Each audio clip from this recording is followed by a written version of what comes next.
At the end of the Second World War, Africa had not yet entered the race for independence. Throughout the continent, white governors were confident that for as long as they lived, the imperial system would go on with the cooperation of the traditional chiefs. But in the Gold Coast, independence came with unexpected speed. Kwame Nkrumah was its nationalist leader. As president of independent Ghana, Nkrumah inspired the nationalist movements that were to sweep the colonial powers out of Africa.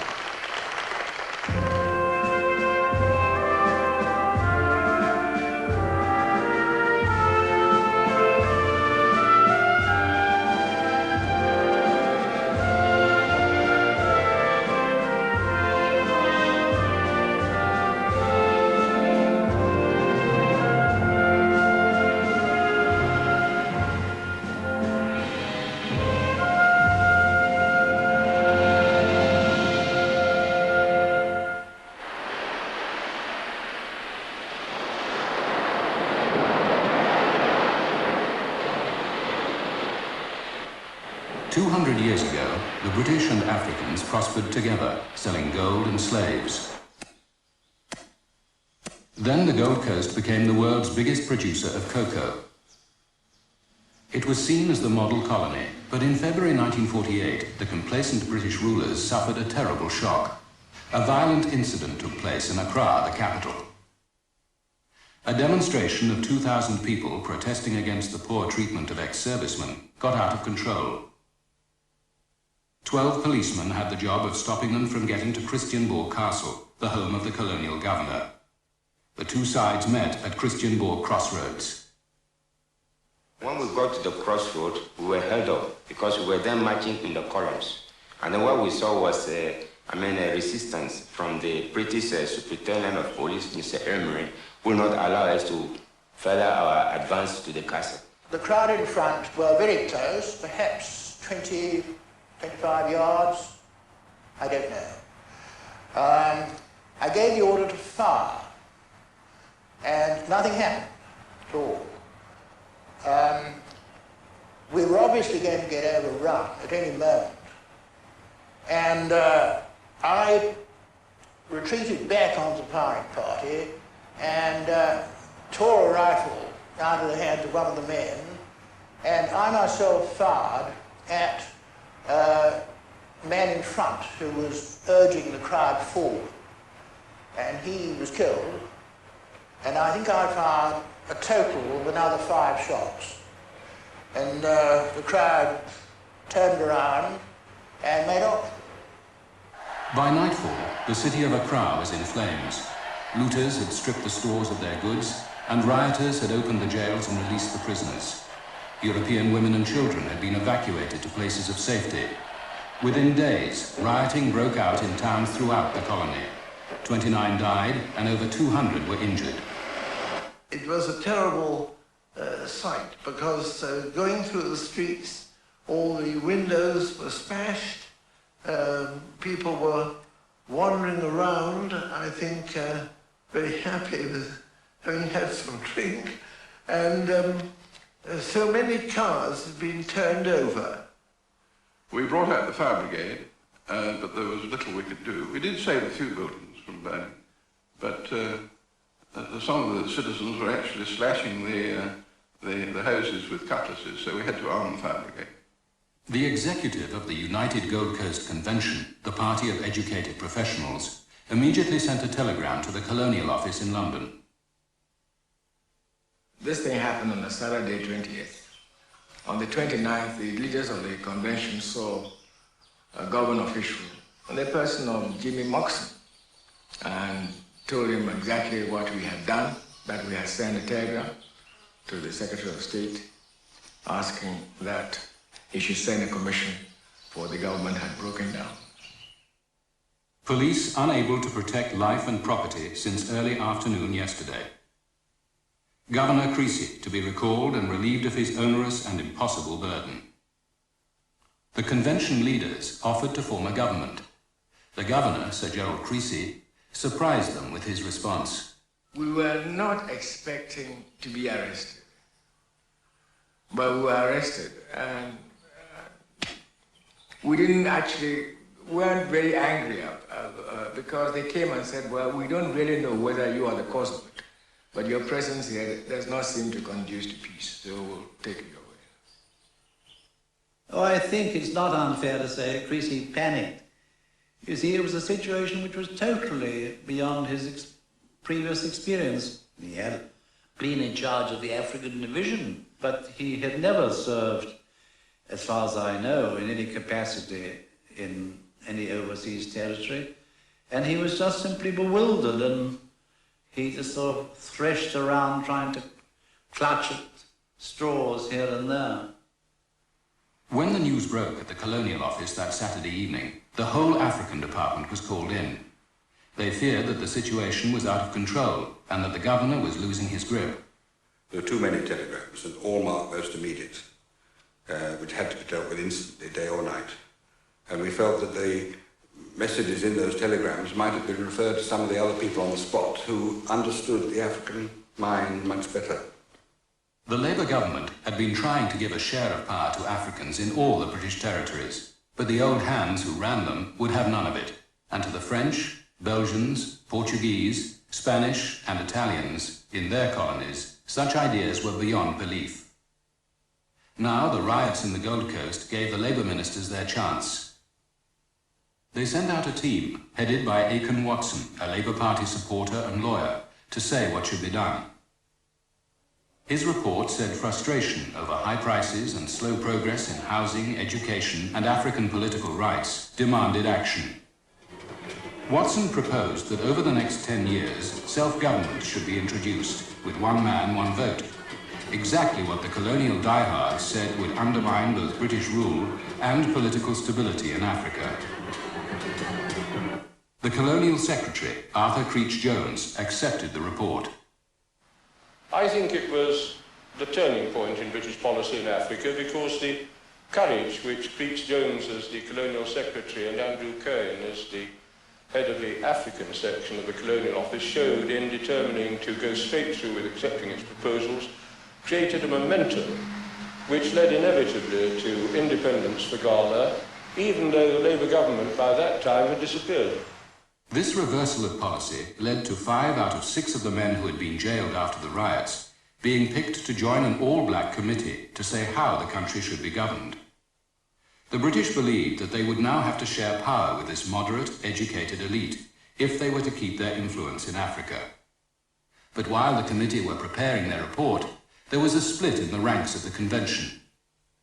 Kwame Nkrumah, their paid General Secretary, led a massive breakaway movement, calling it the Convention People's Party, the CPP.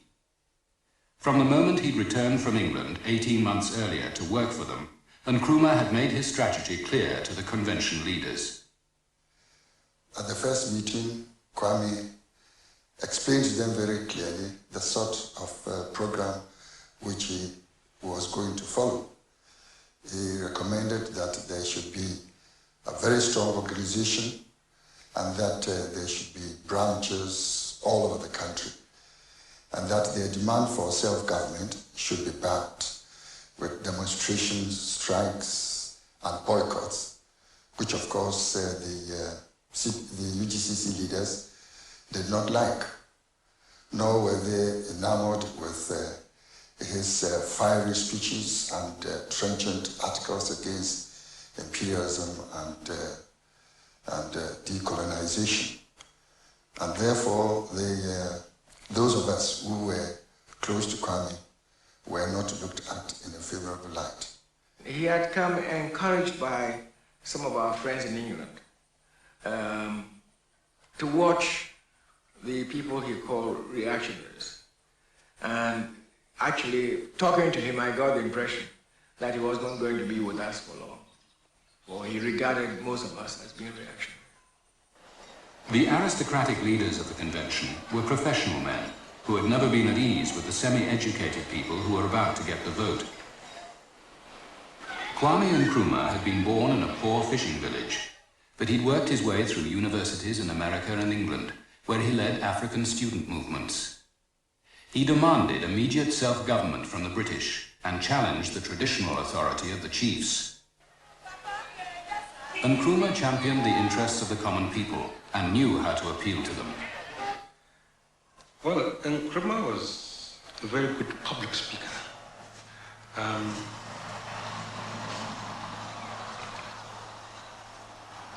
He uses sometimes questions like, do you want to continue to live under colonial rule? And of course the people will shout, no. We can no longer continue to be under oppression. We must fight for independence at all costs. We must prepare to go to prison. We must prepare to suffer all kinds of indignities, but we will fight until we win. He also used a lot of gestures, paced up and down, looked at the people, could pick groups, like we'll organize the youth, the market women, we call upon the aged, we call upon the ex-servicemen, we call upon the workers, naming the groups so that everybody felt that he was a part of the struggle. And he also had a way of making people believe that he was very serious in what he was talking about. And I think that went a very long way in getting the people organized. 2 months after Nkrumah had formed the CPP, a new governor arrived at the castle, Sir Charles Arden Clarke, a stubborn man who was not to be deflected from his policies, even by instructions from London. Well, Arden Clarke, he was a splendid old world governor. He was a man that we all greatly admired. I was very fond of him. But he'd been brought up, of course, when he would run a huge district in Nigeria on his own with no interference from anyone. Then as he advanced, there were things like dispatches from the Secretary of State, and later we'd be getting cables and so on. But he didn't really take to this too much. And as for the telephone, I think I must have been his secretary. I was in the adjoining room one day when I heard him saying again and again, I can't hear you, I can't hear you. And he came into my office and said, that was the Secretary of State, I'm not going to have him telephoning me. Within weeks of his arrival, Sir Charles Arden Clarke faced his first crisis. The All-Black Committee on the Constitution reported, and its proposals fell far short of Nkrumah's demand for self-government now. The CPP's response was to threaten a campaign of strikes and civil disobedience, which they called positive action. Krobo Odusi was an influential member of the CPP Central Committee. Positive action, the goal was for independence now. And we link it with India, because India stayed positive action during the time of Gandhi, and they achieved independence. So we said we wanted to declare positive action. All our supporters should stay out of work so that the British government will know what our demands are. And we warn them that nobody should act violently. It must all be without violence. Support for positive action was widespread, and the newly formed unions were firmly behind it. The government feared that violence and strikes would bring the country to a halt. Chief Secretary Reginald Salloway had served in India and had faced civil disobedience before. He decided that for the first time, the government should talk with Nkrumah. Salloway was quite superb at that meeting. He talked about positive action, which had covered Nkrumah's Accra Evening News, his newspaper, for weeks and weeks, and said that he thought, from his short knowledge of the Gold Coast, that the claim that they would run this as a non-violent campaign was an illusion. and that this would lead to violence and to bloodshed, and that this was unnecessary.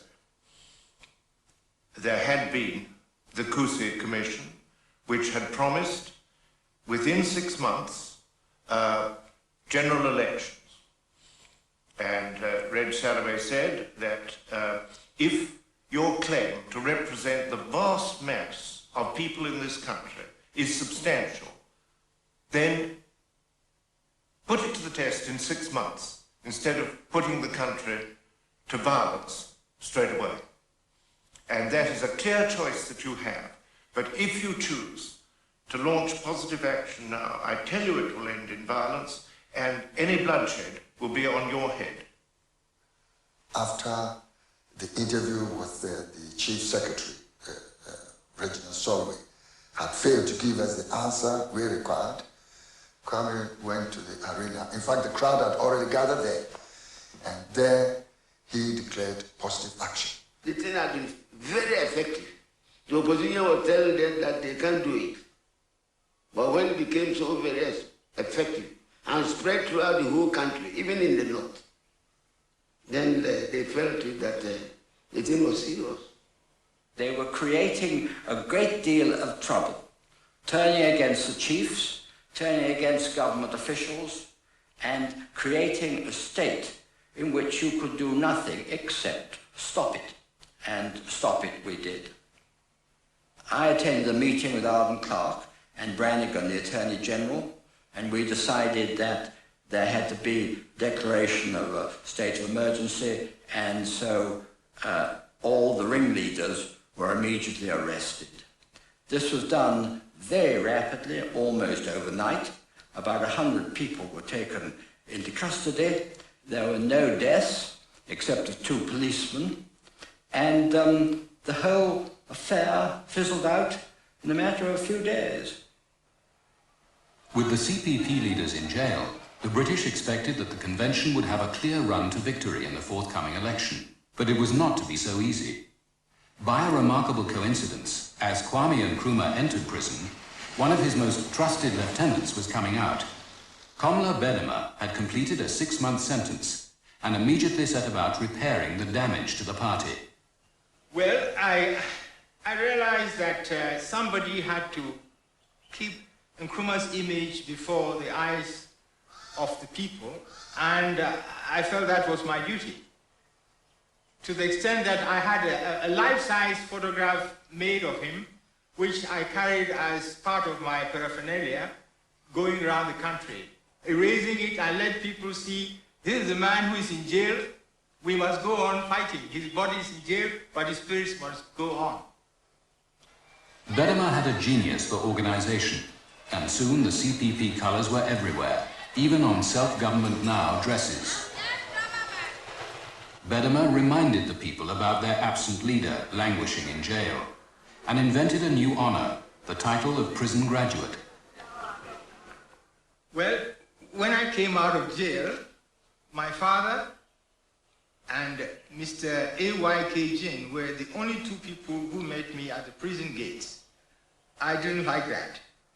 So I thought other people who were then in jail should come out as heroes. And I organized the prison graduate idea. Well, it was the equivalent of the old school tie. Those who had been in jail in association, in connection with some civil unrest or libel actions and that sort of thing, were qualified in the eyes of the CPP to wear a uniform. And that consisted of a white hat and a Northern Territory smock. And this was a very helpful image to them. It helped to sell the idea of a party which was prepared to sacrifice its leaders in the public cause.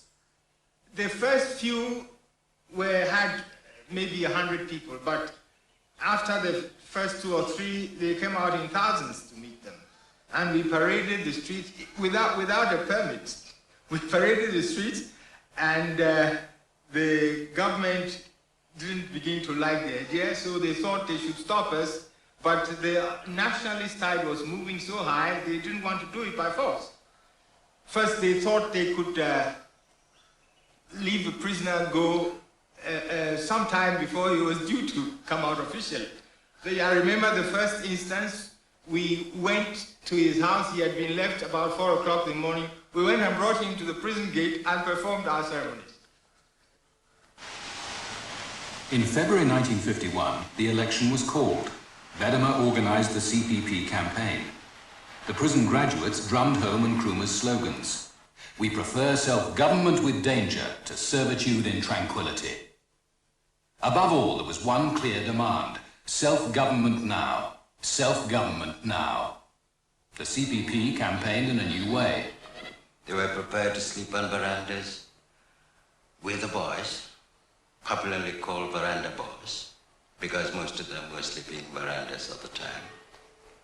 And when they went out to the villages, they dropped down together, sang their songs, drank palm wine in street bars, street corners with them, and virtually were prepared to throw their lot in with them at all times, at all places. Now this, Dankwa and others were not prepared to do. No, indeed, would they have been proved honest if they had attempted to do it, because it just didn't suit them. It wasn't in their character, it wasn't in their makeup, and they could not pretend to be with them in those directions without exposing their own hypocrisy. The British believed they had introduced an electoral system that would favor the elite. In the country areas, members were to be chosen by the chiefs. In the towns, by one man, one vote. Election day was February the 8th.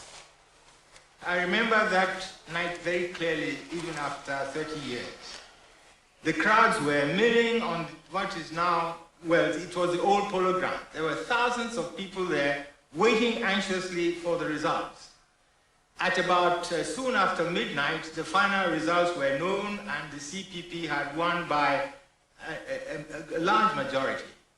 And the late Mr. Salloway, who was then the chief secretary, called me and said, Mr. Gedema, you must tell your people. So I, quite unprepared, I stood up and I said, now, at long last, the people of this country have spoken the language which the imperialists understand, the language of the ballot box. We have won this election. And the roars which came from the thousands still rings in my ears. To the dismay of the British, the prison graduates swept the board. But Nkrumah was in jail, with another 2 years to serve of his sentence. The governor faced a difficult decision. Nkrumah had flouted the law and had been found guilty. Should he release Nkrumah and reward the man who had unleashed positive action, or keep him in jail and risk riots and the prospect of a government guided from a prison cell? Arden Clark finally decided that Nkrumah should be released from prison at 1 o'clock on Monday the 12th of February, 1951. We had an excellent view, as my office was just across the road from the James Thorpe prison. In fact, we had quite a bundle of the world press up there. We were amazed always to see how quickly the streets filled. It was an extremely moving scene. From that point, he was taken by his party members straight to the arena where he was presented to the public. And then very shortly afterwards, he was called by Arden Clark to the castle and told that he had to form a government. The governor and Nkrumah formed a cabinet of 3 British civil servants and 8 Africans. The world watched to see how they would cope. Kwame Nkrumah had been released from prison to become leader of the government. He headed an executive of 11 ministers.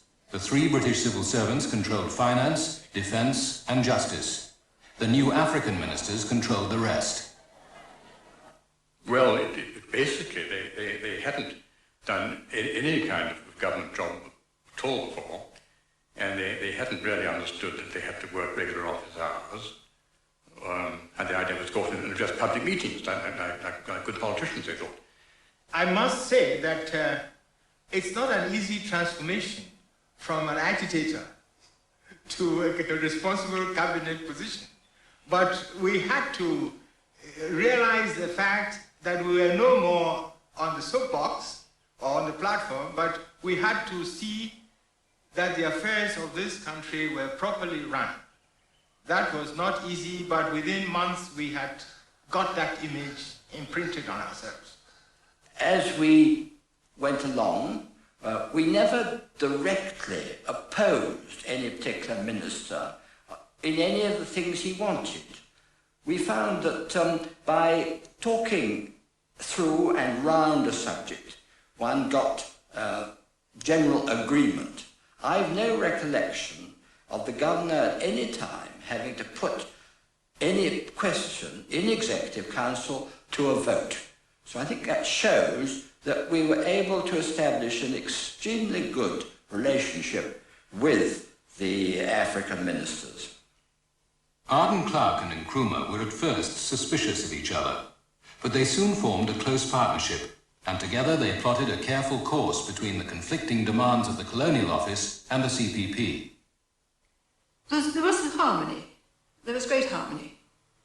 And he used to go to him frequently, 2 or 3 times a week. Sometimes Arden Clark would send for him, but sometimes he would come up on his own. And I think this pleased Arden Clark. He was, in fact, his blue-eyed boy, really, you know. In October 1951, the Conservative Party won the general election. The new Prime Minister, Winston Churchill, and the Colonial Secretary, Oliver Lyttelton, thought that events in the Gold Coast were moving too fast. Lyttelton went out to see for himself. Sir William Gorrell Barnes, in charge of the Africa desk at the Colonial Office, went with him. There would have been great advantages in slowing it a bit. First of all, for the benefit of people in the Gold Coast themselves, and secondly, from the point of the repercussions which were bound to follow elsewhere, first on the West Coast and then in the rest of Africa. But, of course, there was very little room for manoeuvre. The colony was the world's largest producer of cocoa. Revenue was booming, and the CPP ministers in Accra were determined to pass on the benefits. They made primary schooling free for all, and in 3 years doubled the school population. Healthcare was extended throughout the colony, and a house-building program was launched. Money was poured into industry, road building, and harbour development. But as the Gold Coast was enjoying this period of rapid modernisation, one of its traditional customs, dash, or the receipt of gifts for favours, was also taking on a modern and less acceptable form. Well, we didn't meet corruption face to face in the office. It did become reflected in the kind of people who were passing through all ministers' offices. There were a number of carpet-bagging businessmen who made one feel uncomfortable at the time. There was one case that came to us in the Ministry of Communications and Works where an American chap produced some fantastic housing scheme which was going to cost $3.5 million, something of the sort. And we got wind of this and examined it and were able to shoot it down. Well, this made us very unpopular because this cut the ministers off from the 10% of whatever it was they were going to get on this contract. And so after 1 or 2 occasions like that, they kept these things very quiet, didn't put these propositions to us to be examined and considered. They signed on the dotted line and then told us what was going to happen and that it was for us to put the thing into effect. In spite of the corruption, in less than 3 years, Kwame Nkrumah and his prison graduates had convinced the British government that they were able to govern themselves. In 1954, the second Gold Coast election was announced, and the CPP leaders were in no doubt about its significance. The 51 election was just to establish the government. Now, several discussions took place after that regarding the granting of independence. And it was agreed with the British government that if we won the 54 elections, independence would follow.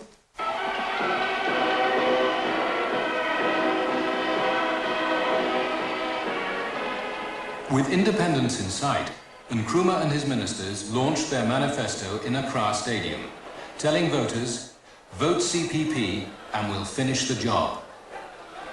The opposition, united only in its dislike of Nkrumah, raised doubts about his party, which were to grow into a dangerous challenge.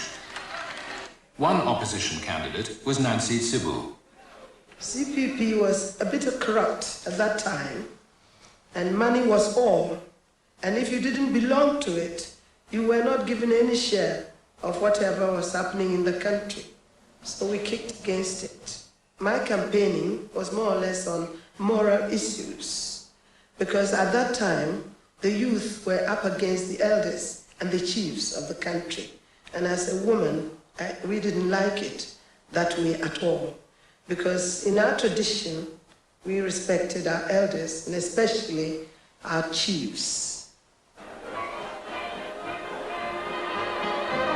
On election night, the CPP swept back with more than 2/3 of the seats in the Legislative Assembly.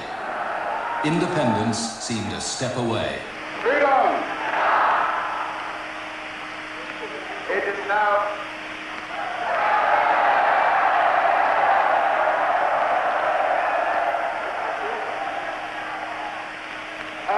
I don't think I have much to say now, because we are now beginning.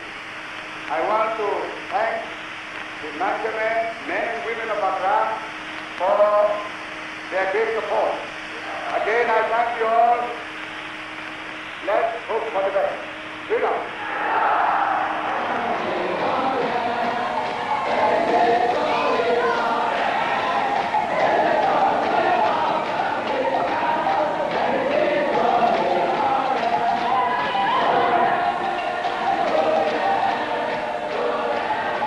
For the first time in a British colony, Africans were given control of an entire cabinet.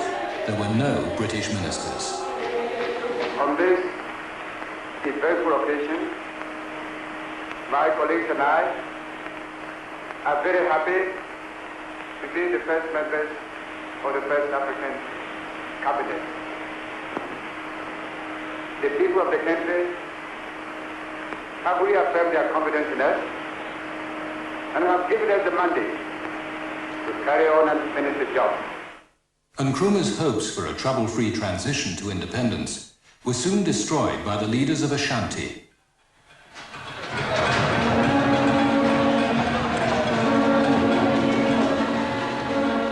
The Ashantis had been among the greatest warriors in Africa and once ruled an empire as large as the Gold Coast itself. They were fiercely loyal to the Asantehene, the ruler of their kingdom, and to their ancient system of government. Ashanti was the wealthiest region in the colony, rich in cocoa and gold. Within weeks of the election, the Ashanti chiefs and cocoa farmers launched the National Liberation Movement to battle for a federal system of government to protect the power, the wealth, and the traditions of their region from the central government in Accra. It was led by a senior minister in the Asantehene's court, Bafo Akoto. The very day we are inaugurating NLM, they started stone throwing. They even sent people on the way. When the people are coming to a rally, they told them that the rally didn't go on, so they must return. And few people who came, they stoned their cars. And even when we were in the rally, they stoned us with bottles and stones, while the police were standing unconcerned. But as we were determined to deliver Ashanti and part of the country from Nkrumah, we were also determined. I've told them that I don't want you to be violent, but when anybody attack you, try to defend yourself. In Ashanti, both the National Liberation Movement and the CPP created strong-arm gangs called Action Groupers and Action Troopers to travel the region threatening each other's supporters. The intimidation turned to killing when the CPP's propaganda chief stabbed to death E.Y. Bafo, a national liberation movement leader. The political parties were now facing each other in gang warfare. Oh God, when, after Bafu's death, we saw that, oh, I see, if the sin has become killing, then we shall also wake up and kill. Then we started vigorously with anybody. We were fighting here and there. And so we could do similar as they did. We were trying to do it too. And we also swore that if anybody dares to commit a crime on any of our members, we shall also revenge. And then it became a hectic game. Hectic game. Instead of this thing, normal struggle for this thing, campaigning for each party, after it became a threatening affair. And so that was the end of the game. The action groupers of the National Liberation Movement took control of key areas. CPP supporters in the Ashanti capital, Kumasi, were forced to flee and take refuge in Accra. It became unsafe for Nkrumah and his ministers to visit Ashanti. The governor, Sir Charles Arden Clark, was thought to be a supporter of Nkrumah, and when he came to Kumasi for a routine visit, he received a rough reception. And we were driving along very slowly, and all these people were piled up on the side of the road, so we couldn't drive quickly. And then we heard stones hitting the car as we went by. The agitators were brandishing their fists and yelling in the vernacular. I couldn't understand what they were saying, fortunately, perhaps. The Ashantis had come to the conclusion that he was Nkrumah's mouthpiece and not the mouthpiece of the British government. And that anything he came to say, he had previously discussed with Nkrumah, and maybe because Nkrumah could not visit Kumasi at that time, he had come forward as governor to put across Nkrumah's views, and therefore they decided if Nkrumah could not come, his surrogate should not come. The Northern Territories were also in favour of a federal system of government to protect their region. This was the poorest and least developed part of the Gold Coast. It had been a British protectorate since the days of Queen Victoria. Their chiefs were strongly opposed to the idea of rapid independence and said they feared that the benevolent protection of the British would be replaced by domination by black men from the south. So we sent a delegation to Britain, and I spoke for the Northern Territories. And I told them that when the chiefs of the Northern Territories entered into treaties for protection with the British Crown, they understood it to mean not only protection from internal and external threats, but also a responsibility on the part of the British Crown to lead the people, to stand on their feet and be able to manage their own affairs. Now, we felt Britain had not honorably played her part in that aspect. And I told them that, well, when the first British men came to our place, they told our fathers to look to them, and that they were going to lead them step by step into a prosperous and happy country.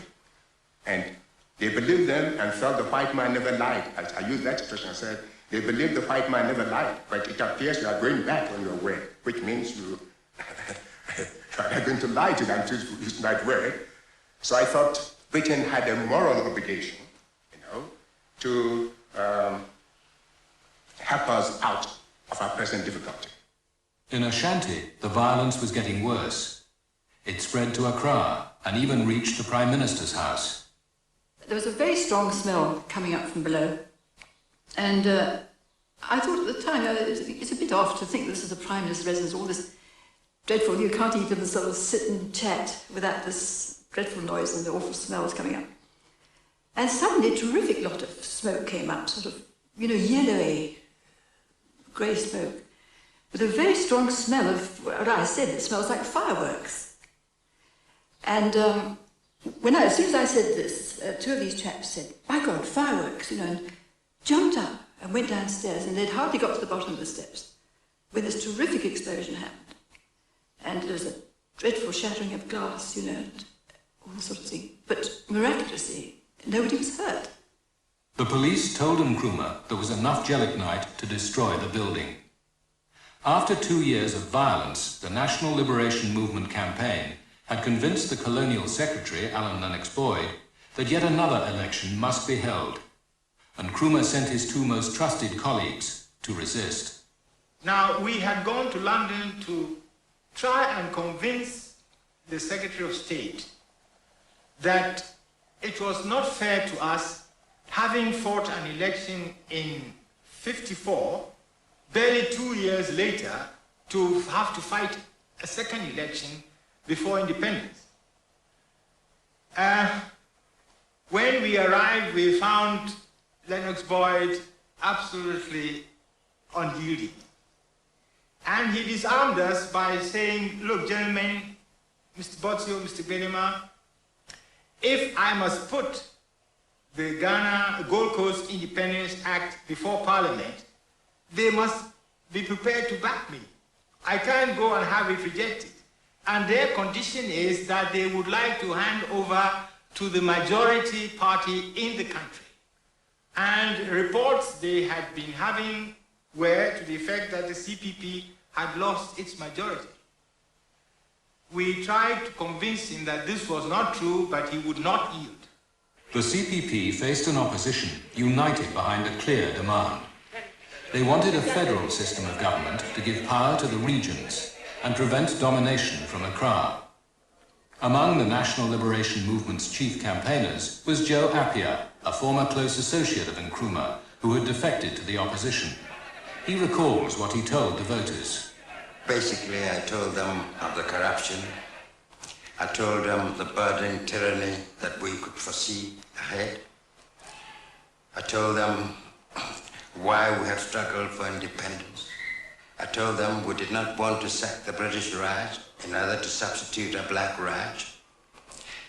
And I explained to them that in the light of the facts as we saw them, in the light of the evidence available, these were foreboding times. In spite of a vigorous campaign by the opposition, the CPP won with a massive majority. But the National Liberation Movement were not prepared to give up.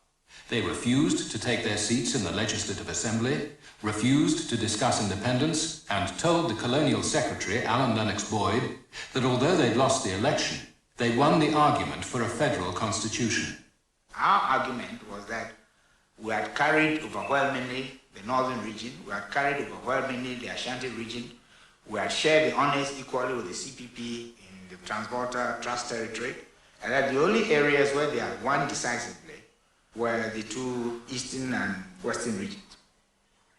We also pointed out at the time that for us it took about 7,000 to 8,000 votes to win a seat in Ashanti or the north. You only needed between 2,000 and 3,000 votes to win a seat in one of the eastern or western provinces.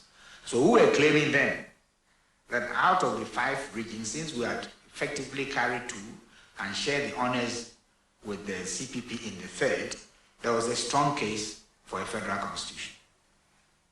But the CPP had won 57% of the votes and more than 2/3 of the seats. The British government rejected the federal argument. On September the 18th, 1956, Nkrumah was empowered to announce that full independence would follow in 6 months.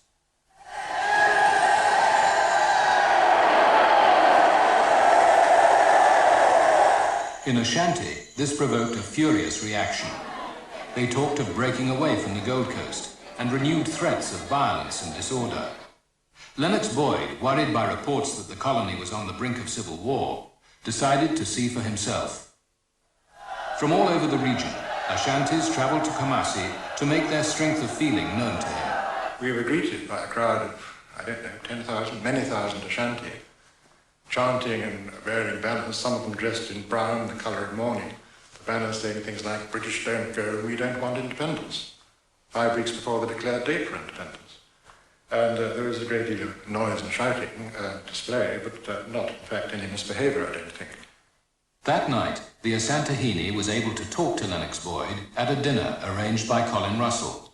And I think Lennox Boyd was very impressed with the courtesy, the genuineness, the strength of appeal of the Ashanti who loved his people and really was their king.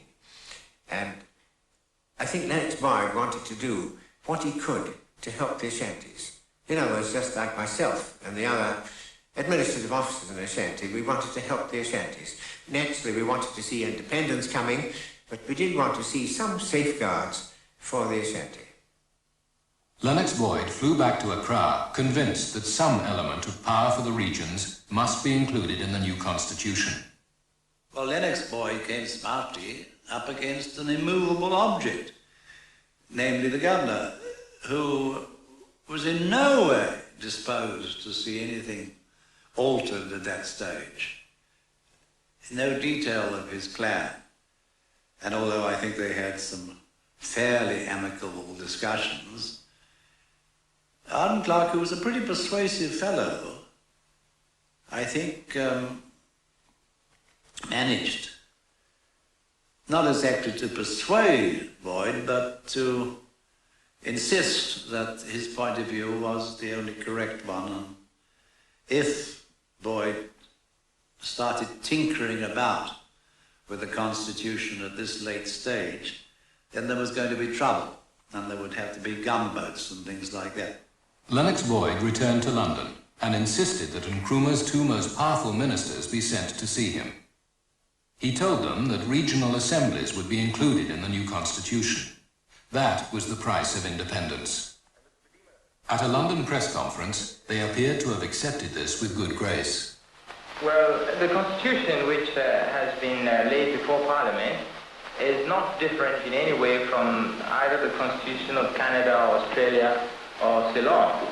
There have been a few clauses put in to make provision for our particular circumstances in the Gold Coast. If we accepted any ideas about regionalism at all, it was just a sop to get independence brought to us, or given to us. But we never really intended to divide the country up, what they had failed to achieve, to do it for them. Some of the ideas had to be washed away. Nkrumah made his own position on the Constitution clear to his private secretary. There was an occasion just before full independence, when I was working directly for Nkrumah for a period, and Nkrumah was proposing to do something or other which wasn't in accordance with the Constitution, and I pointed this out to him. And he said very directly and positively, right, when I told him that this was unconstitutional, he said, "Mr. Codrington, I can drive a coach and horses through this Constitution. And after independence, I certainly will." Well, then sure enough, he did, too. Independence came on March the 6th, 1957.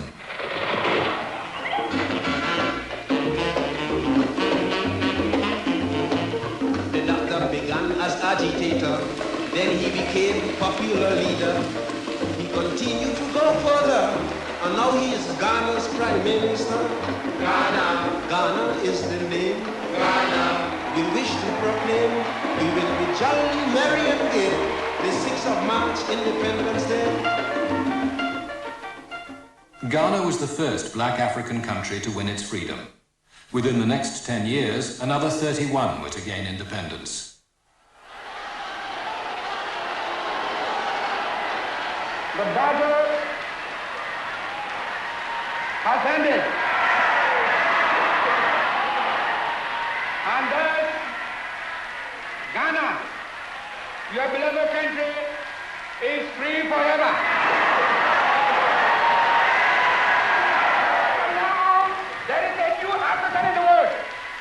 That new African is ready to fight his own battle and show that after all, the black man is capable of managing the whole of earth. I want you all, those who have hats on, to take off your hats and let the band play our national anthem. And from now on, that national anthem is the national anthem of the Gogo to be played on all occasions.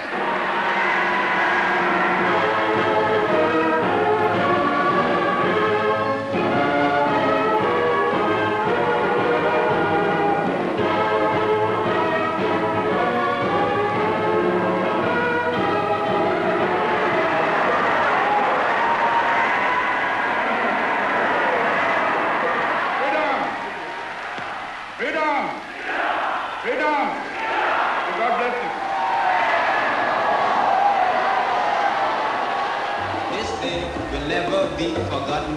The 6th of March 1957, when the Gold Coast successfully get your independence officially.